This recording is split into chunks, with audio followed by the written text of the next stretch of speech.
I'm Judy Stiles. Thank you for joining us today on Newsmakers. Well, October is National Arts and Humanities Month, and of course we have a lot of happening in the Joplin area with the arts, and today we're going to visit with Connect to Culture and find out about local activities as well as the month and update you on some news we've talked about in the past. Joining me, Emily Frankoski and Clifford Wert. Thank you very much for being here today. Thanks for having us. Thank you. I guess we need to start off, and just in case someone's watching for the first time and they hear of Connect to Culture, what are we talking about? Yeah, what is Connect to Culture? So we're a very unique organization. We have kind of a threefold mission. Overall, our mission is to ignite a passion for the arts, culture, and entertainment in the Joplin area. But we are Joplin's community arts agency, so we're supporting and promoting all of the different arts and cultural organizations that live in Joplin area. That's more than 30, through a variety of resources that are free for community members and visitors. We've been working since 2009 on the Harry M. Cornell Arts and Entertainment Complex to be built in downtown Joplin, and we're really gaining momentum on that, and hopefully we will have the center realized in fall of 2022. And then additionally, we are a performing arts presenter, currently bringing national touring performers to Joplin through our Curtains Up series. So you have a lot going on. We've got a lot going on. And you are a not-for-profit organization. Yes. And working here, and you have offices in Joplin that help coordinate everything. When you say arts, it's really a very broad definition. You look at what's happening. Yeah, it's anywhere from visual, performing, arts advocacy. We could have something nature inspired in there. Anything. Culture is such a huge word. It could really encapsulate so many different things. So we like to be really supportive and just encourage people to go out there and explore their community and just give them more accessibility to do so. Clifford, I know we have visited in the past, and when people talk about arts enhancing the community, this organization sounds like it's really behind that as far as that quality of life in communities. You know, as someone that always says, I don't have an artistic bone in my body, but I love to be entertained, and I love now in this opportunity to bring this high quality entertainment to Joplin so that people go away with just smiling faces of experiencing something new, something different, something that really has brought to light their interest in the arts and in culture and in entertainment. So we're really pleased about where we've come, but we're even more excited about not only this year, but in the years to come of what we're going to really do to change and to enhance and enlarge the landscape of arts, culture, and entertainment in Joplin. So these first 10 years have been kind of the stepping stone to a big future. Yeah, we have a big future. We have a real big future. But we have been building up to that future, specifically with the Community Arts Agency. It was so important and beneficial to start that, because before you can bring new things to a community, you have to take a review of all of that our community already has. Right. And then it's really easy for us now to see where those holes are and what's not coming to Joplin, and we hope that Connect to Culture can provide those things. Really?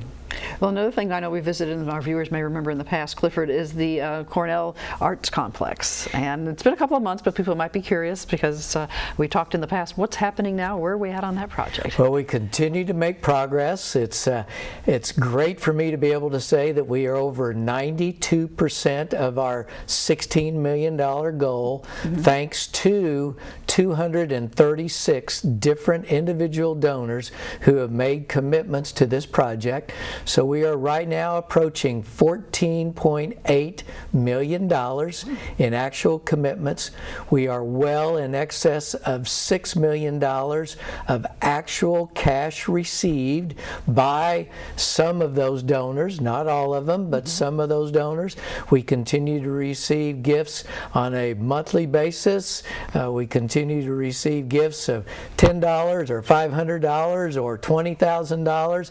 It's all spectrums of all sizes, of all amounts, and that's what's so positive to me, is that everybody can participate, and everybody can have an opportunity to really impact our community's future for years and years and years to come. So we welcome any and all donors who want to see this happen right here in Joplin. Right. Well, I know you have a video that was produced and tying into the complex. Explain a little bit about what the viewers will see when we play that. Yeah, so whenever we reached the initial $14 million goal, we celebrated with a launch party at the site where we're going to build the Cornell complex in downtown Joplin. And we showed this video. It was part of, at that time, a month-long crowdfunding effort just to continue that momentum, because ultimately the goal is 16 million. Right. So we had some great volunteers that created this video for us, and it's just very inspirational and hopeful, and kind of just is getting people excited for what's to come. Okay, well, let's take a moment and let our viewers see that video talking about the arts complex in Joplin.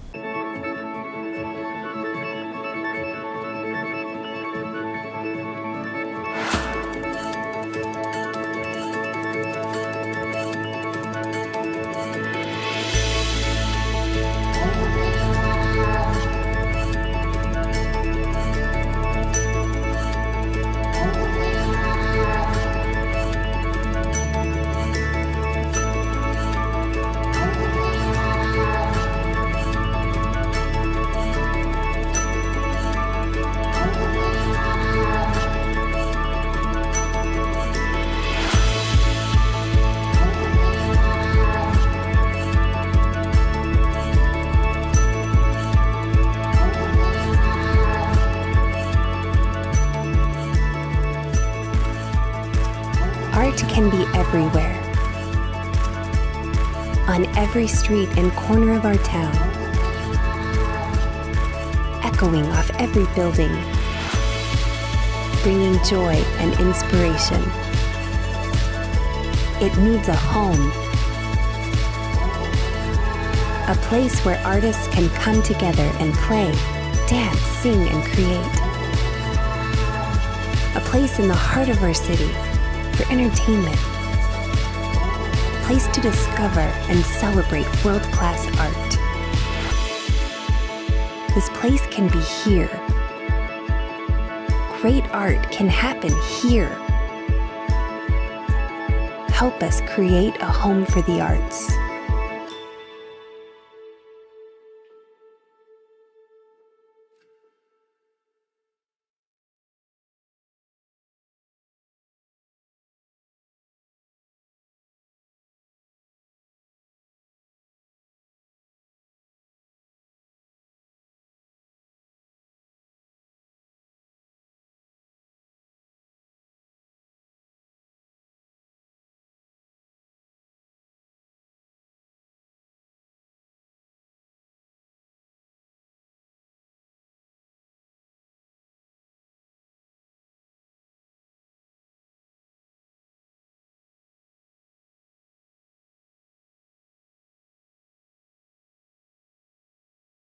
You can see through that video really was the theme of bringing arts to the community. Yes, and providing a home for all of the arts and cultural groups. So it's always so fun to see it again, because it's just so many people were involved in making it, and it just, you know, drives home that we're building the future home for the arts in Joplin. Well, let's remind people about the facility itself. The facility itself is going to be an approximate 46,000 square foot, 3-story building that will have primary components being a 450-seat multifunctional performance hall. State-of-the-art acoustical and non-acoustical performances will all be supported by this state-of-the-art performance hall. It'll be a brand new home for Spiva Center for the Arts, which will dramatically expand their square footage for their gallery spaces as well as their classroom spaces. And then it will be a 1,500 person outdoor capacity festival plaza and amphitheater. So the building will be situated more on what I would call the north third of that parking lot in front of Memorial Hall. So the space between the building and Memorial Hall will then be the location for that up to 1,500 person capacity outdoor amphitheater festival plaza. Great. So that gives the city a location where you can have large outdoor events. In the heart of the That's a great dream of ours, to be able to have that happening. People love to be outside. People look at what happens on First Thursday Art Walk, on Third Thursday downtown, when you see all of the activities when people are on the outdoors. And now to be able to have a space where you can come and maybe there's a performance happening that night, or maybe there's just some artists that want to sit and perform just on their own and people gather around. It's going to be a really amazing facility for our downtown. Great. And you're getting close, as you mentioned, the financial side. People might be wondering as far as a goal for timetable, as far as from the ideas and the concepts we've seen on the screen to actually breaking the ground or anything like that. Our goal has always been to break ground in the fall of this coming year, 2020, and then to actually occupy on or before the mid of 2022. So we are now in that phase of going from concept design to the schematic design that ultimately leads to all of that big volume of detailed drawings that allows for the actual bidding process to happen, so that we can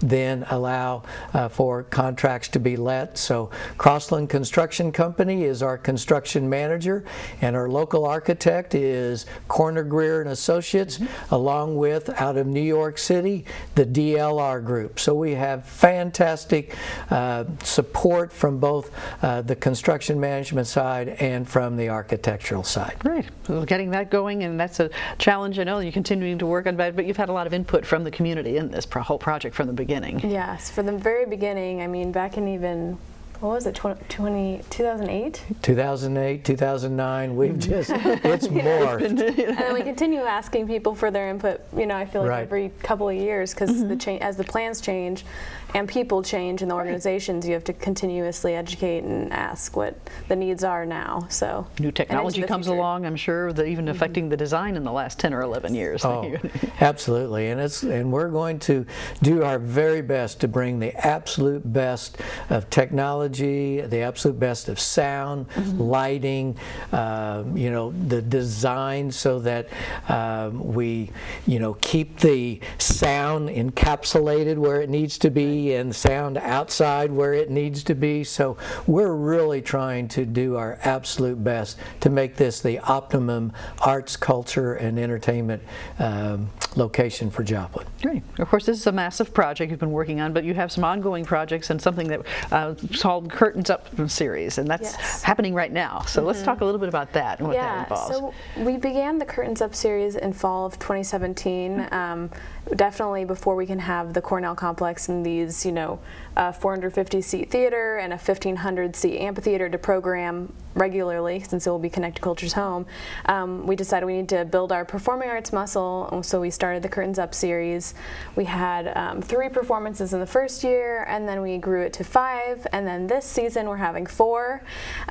So we have a great lineup of ballet, we have a Christmas show, we have a cappella, and we also have kind of a musical theatrical Irish pub situation going on. So the first one up is Ailey 2, and that's this month, October 29th. It's a Tuesday night at 7:30 p.m. at Joplin High School Performing Arts Center, and this is the world-renowned Alvin Ailey Dance Theater out of New York City. This is their junior company, and it's just going to be phenomenal. This is kind of new for us. We're excited. The first time you've had this type of performance. First time we've had this genre, and that's one of the things.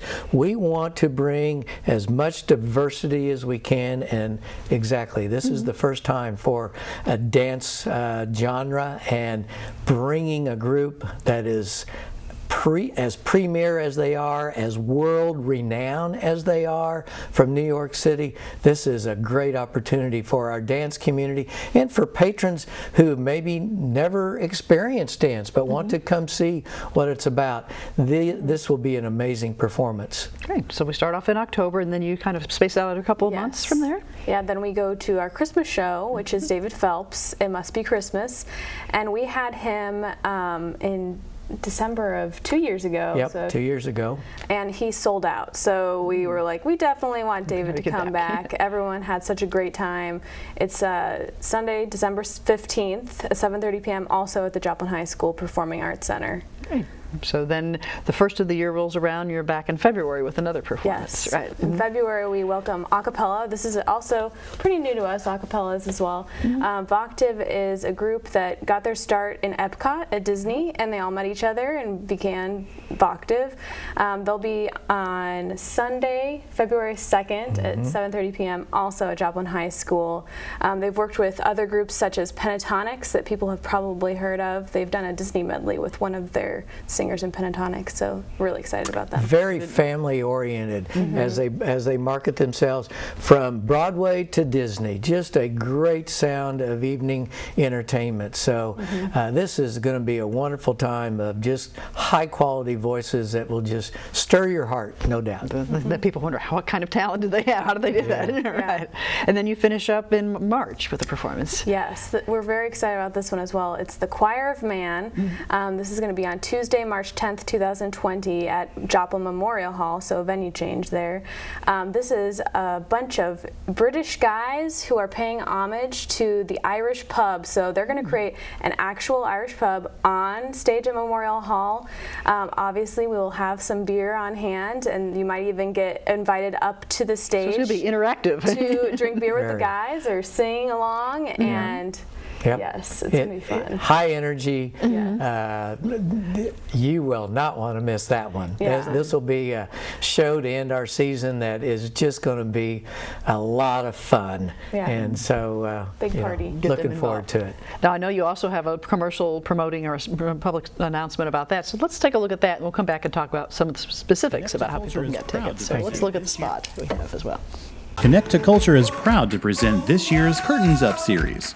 Ailey 2 on Tuesday, October 29th at 7:30 p.m. at the Joplin High School Performing Arts Center. David Phelps on Sunday, December 15th at 7:30 p.m. Voctiv on Sunday, February 2nd, 2020 at 7:30 p.m. The Choir of Man on Tuesday, March 10th, 2020 at 7:30 p.m. at Joplin Memorial Hall. Tickets may be purchased online at connecttoculture.org or in person at our C2C pop-up box office. And we can see by that commercial, that spot that talks about getting tickets. So let's explain the options, what people can look at for doing that. Yes, so getting tickets is very easy, and there's a variety of ways to do so. You can go to connecttoculture.org and look under the Performances tab. We have our Curtains Up series there, or there's usually a big banner at the top that says, here's the Curtains Up series, so click on that. And then find which artist you want to see, or there's also ticket packages available. If you've seen something, more than one that you want to see, we strongly advise people to buy the ticket packages. You get a discount. If you pick all 4, you get 20% off on tickets. You pick 3, 15% off, and then pick 2, you get 10% off. So you can go online onto our website. You can also call us at 417-501-5550.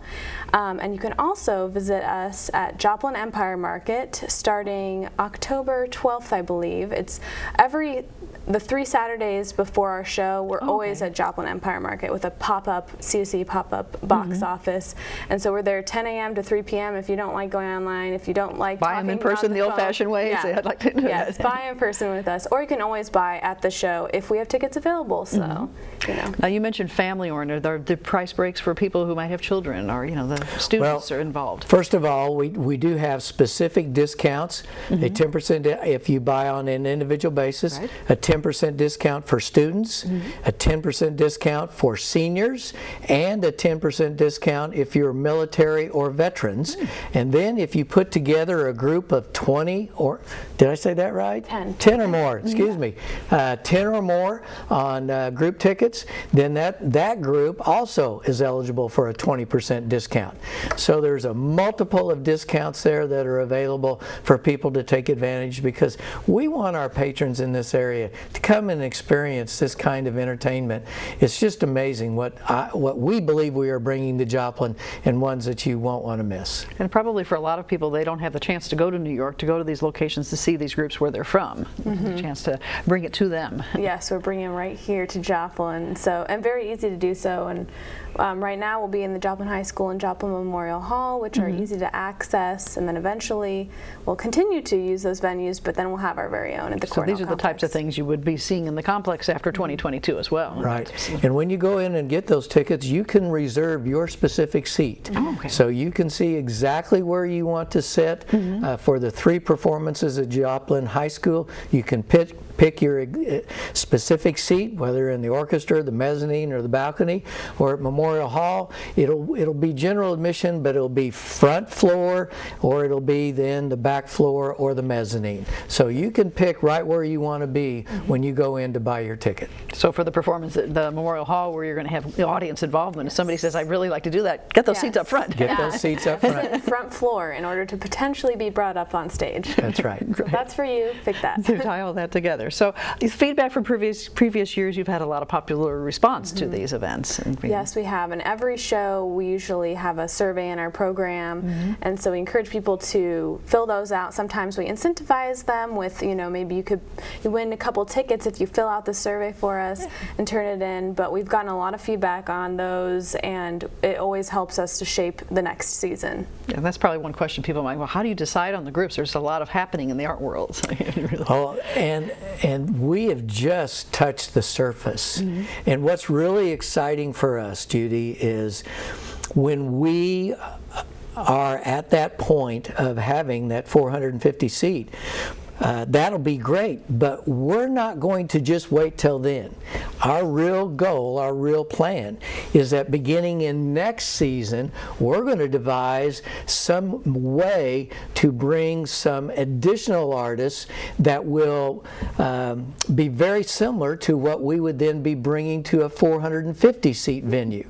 So our goal is not only to continue with these major shows because of their size and scope. We need that 1,000 to 1,200 capacity, but we want to bring some shows that 400, 500 people, it would really fit and really get people to see the wide variety of entertainment that's out there for all ages, for all genre, for all backgrounds, and we're going to have a lot of fun this year, but we're going to have a lot of fun going into the years. So it's going to progress throughout these years coming up. Yes. Absolutely. More and more. That's our goal. Well, at the beginning of the program, I mentioned October with Arts and Humanities Month. So kind of just explain how that ties into, obviously you're doing a lot, but how does that theme tie into this month? National Arts and Humanities Month is something recognized nationwide throughout October. And so just like everyone else, Joplin is going to do the very same. This Thursday, in tandem with the finale of First Thursday Art Walk, we're going to have a National Arts and Humanities Month proclamation ceremony at Joplin City Hall at 5 p.m. Everyone's invited to come, but really the month's all about just encouraging people to get involved. And one thing that's really it's easy to do that in Joplin because Connect to Culture publishes a whole list of arts, culture, and entertainment every month. So we're creating an actual print version of our calendar. Usually it's online, but we print it out in physical form and we pass it out that day. So at those events, people can pick something up and take it with them. Yeah, they'll pick up a calendar with them, and we'll also go to coffee shops or the library or Spiva and set down a few of them so that people can take them with them. But you just take that, pin it to your fridge circle a few things you've never gone to before and invite a couple friends. That's really what it's all about, just starting your lifelong relationship with arts and humanities. Now, I noticed in some of the video that you have shown, especially the first video, youngsters, children, important to get involved in the arts. Oh, absolutely, of all ages. You know, that's, as an example with Ailey 2, we have an amazing dance community here in Joplin. Right. So we really want to encourage all of our local and area dance studios to encourage their students and encourage their parents of those students to come and to see and let these young people dream. And another thing that we always do is incorporate our high school students and students into performances. So we want those students to understand this is an opportunity that you can have. I mean, we had a young man from Joplin High School that played the entire performance last year with the Midtown Men, who played his trombone was his instrument. So come and see and dream and know that anything is possible, and really just see the quality of entertainment and what young people can really achieve if they just set their mind to it and go for it. And you're exposing the youngsters to the arts perhaps at an early age too, whether it's, I saw some on the video, instructional, how to do, or you get hands-on application of things as well. Yes, yeah. And through the arts and cultural calendar that we place out every week, we share, you know, different class opportunities in the area. There's sometimes performance opportunities for classes as well as visual arts. There's plenty to do to get kids involved, and we definitely want them to come to our concerts as well. Well, Clifford, you made a statement earlier that, you know, some of us may not have a lot of artistic talent ourselves, but teaching that appreciation of the arts being an important part of what you're doing. It's changed the dynamic of my life. I've thoroughly enjoyed it. My wife and I go now extensively to see all kinds of shows and just to broaden our own horizon. And so I'm thoroughly invested to try to help our community to grow. And, you know, when you think about that, we're building this three-story building with a 450-seat performance, a brand new home for Spiva, 1,500 person capacity outdoor amphitheater, right in front of a 2,000+ potential capacity memorial hall. You know, that we have always said we see great synergy between what we're doing and what we're going to be doing. All of the 932 parking spaces that are within 1 block and 1,625 parking spaces within 2 blocks of that block and Memorial Hall, and what we can make in this dynamic area of our downtown and bring people to our downtown, the economic benefit that we can bring. You know, just the synergies, it's there for us to really make happen, and so we're doing our best to do that. Great. Of course, Emily, you're based in Joplin, but I imagine you're looking at this as a regional service as well. We're talking on the show for a program that's seen throughout the region, whether it's across the state lines or over in other counties and so forth. Yeah, I think that everything that Connect Culture does is not only for the citizens in Joplin, but also the visitors and people that live close by to Joplin. The Arts and Cultural Calendar is inviting everyone to take part in everything going on every week, and then our Curtains Up series, we want people to come all the way from, you know, 4 or 5 states over. We have had people come, you know, from Oregon even to come to one of our performances. They're following these performers, right? Yes, they're following the performers. So we welcome anyone and everyone to come and experience all of these Curtains Up series performances, as well as everything else that's going on in Joplin, and there is a lot going on. Right. And to find out more, you mentioned you have a website, so they can check that out. And Facebook's another way of getting the word out to the public. We're very active on Facebook, Twitter, and Instagram, so whatever. Pick your social media poison or whatnot. And if you still want the old-fashioned way, you'll give it to someone in print. I've got some print too. Right. Well, thank you both for being here today and sharing some information with the audience, and I appreciate for having us. Thank you very much, Judy. You're welcome. And I'd like to thank you, the viewers, for joining us again this week. I'm Judy Stiles. Hope you can join us again next week on the same time in this program. We'll see you then.